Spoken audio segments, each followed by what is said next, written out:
Génibet, Paris-Picardie. En ce moment, profitez de 250 € de bonus de bienvenue. Salut à toutes et salut à tous, on se retrouve pour évoquer le programme de ce jeudi 11 mai, Quintet Plus Top 5 Génibet sur l'hippodrome de Paris-Longchamp. Nous évoquerons donc cette rencontre dans la première partie de l'émission. Et dans la seconde, j'aurai des informations, des coups de cœur pour Longchamp, bien évidemment, mais également pour La Capelle, la Réunion 2, puisque j'ai pu m'entretenir avec plusieurs socio-professionnels y participant, et certains d'entre eux affichant une belle confiance. Sachez par ailleurs que vous pouvez, et ce quotidiennement, partager ce programme, le liker, et ce via nos différents réseaux sociaux. N'hésitez surtout pas, c'est un acte gratuit. On commence donc l'émission par ce Quintet Plus Top 5 Génibet, le prix de l'île de la Cité, direction Paris-Longchamp, parcours des 1850 mètres, grande piste. Dans cette épreuve, j'aime beaucoup le numéro 2, à savoir Roc Blanc, un cheval qui est toujours à la recherche d'une première victoire dans un quintet, mais qui compte déjà 4 podiums en 6 tentatives. À mon avis, ici, il peut parfaitement combler cette lacune et remporter cet événement. Lui qui a été battu du minimum dans un quintet référence, le prix du Pavillon Royal, c'était le mois dernier sur ce même tracé. Donc numéro 2, Roc Blanc, présente de très solides garanties. Je lui poserai le numéro 6, Aibari, un cheval confirmé à ce niveau, une victoire, 6 places en 11 quintet curu et affiché 4e du prix du Pavillon Royal, où il était dominé de peu par Roc Blanc. On prend les mêmes heures commence, la ligne me semble intéressante. Attention également au numéro 1 dans cette épreuve, c'est Canjero, qui après avoir signé 2 victoires l'an dernier, avait pris une bonne 2e place dans une Listed Race à Chantilly, le prix Le Fabuleux, où ce jour-là il était battu d'un nez.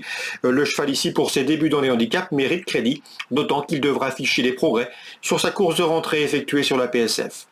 Le numéro 13, Duroc, vient de prouver sa forme en remportant un handicap sur cette piste de Paris-Longchamp. Il a été remonté de 4 livres, ce qui complique sa tâche. Sachez également qu'il est raccourci en distance par rapport à sa dernière course. Le numéro 4, c'est Lamento, et le numéro 5, c'est Kabir, 2 pensionnaires de Valdemar X qui présentent un profil similaire, 2 chevaux de qualité qui l'un comme l'autre effectuent une course de rentrée. Lamento est absent depuis le mois de novembre, mais c'est un cheval qui compte déjà une victoire et 2 places de 2e en 5 quintés curu. Il faut donc lui accorder une note de méfiance d'emblée. Et le numéro 5, c'est Kabir. Kabir qui lui aussi effectue sa rentrée, comme je vous le disais, mais c'est un double lauréat de quintet. Sachez que son unique sortie sur ce parcours des 1850 mètres a été couronné de succès. Mieux vaut donc s'en méfier. En fin de sélection, je retiendrai 2 chevaux qui viennent de faire jeu égal, le 16 Bevan et le numéro 12 African Grey, respectivement affichés 3e et 2e des handicaps disputés le 16 avril sur ce même parcours. Ce jour-là, Bevan avait été gêné par la lauréate en fin de parcours, ce qui, à mon avis, lui avait coûté un meilleur classement. Quant au numéro African Grey, il avait un mauvais numéro dans les stalles, mais a pris une bonne 2e place. Donc on s'en méfiera ici, malgré une position plus conséquente. Donc en partant, attention, numéro 15, You Got the Look. Résumé chiffré, 2, 6, 1, 13, 4, 5, 16 et 12. On se retrouve pour les coups de cœur.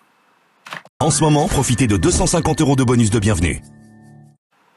Voici désormais mes informations et conseils de jeu pour ce programme du jeudi 11 mai. On commence par Paris-Longchamp, théâtre de la réunion principale.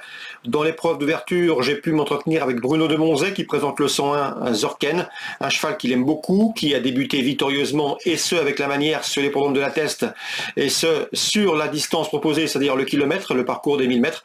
Le cheval est resté bien, il avait le choix des courses, il pouvait courir dans le sud-ouest, notamment à Bordeaux. On a finalement privilégié cette course sur une distance qui se connaît bien. Donc le 101 Zorken, estimé par Bruno de Monzet, peut parfaitement préserver son invincibilité. C'est le 101.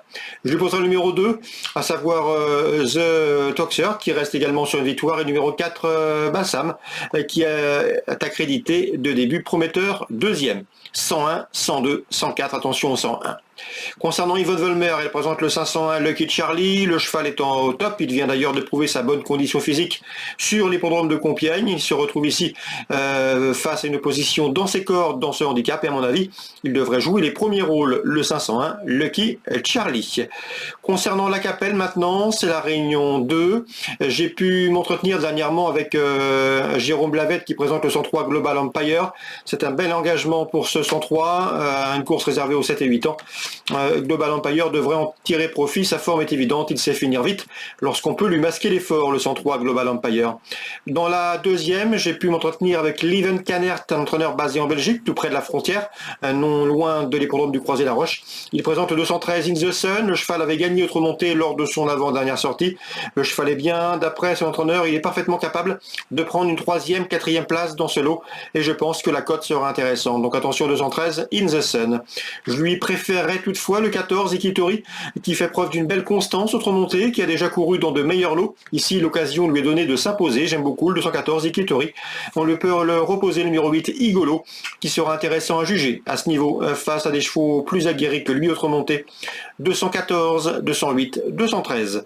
Concernant la 4e, j'ai pu m'entretenir avec Yannick Desmet, qui est le propriétaire du 405. C'est Kif Lozeille. Kif Lozeille qui est placé sous la férule de Thierry de Valdestin. Kif Lozeille qui a débuté victorieusement sur les rondes de Cholet. C'est un poulain estimé, m'a indiqué Yannick Desmet, un poulain qu'il aime beaucoup, l'un de ses bons espoirs, de ses 2 meilleurs dans cette promotion des cas. Donc à mon avis, ce 405 Kif Lozeille peut parfaitement demeurer invaincu à l'issue de cette réunion de la Capelle. Le 405 Kif Lozeille, le propriétaire Yannick Desmet est très confiant. Concernant la 7e, j'aime beaucoup le 712 Highland Star qui m'avait été recommandé par Hervé Langlois, l'un des hommes de confiance de Sébastien Garato. Il s'en est d'ailleurs occupé avant que Highland Star rejoigne l'antenne de Sébastien Garato. Highland Star qui reste sur 2 victoires à la passe de 3 fautes possibles dans cette course réservée aux juments de 5 ans, d'autant qu'elle sera pieds nus pour l'occasion. Le 712 Highland Star. Je lui poserai principalement la plus riche de la course, numéro 13 Indira Dubosc, qui sera pieds nus pour cet objectif. A priori, c'est sa principale opposante. 712, 713, mes 2 préférés dans ce 7e rendez-vous à la Capelle. Excellent jeu à tous, bonne journée et rendez-vous demain pour un nouveau programme. Génibet, Paris Picardie. En ce moment, profitez de 250 € de bonus de bienvenue.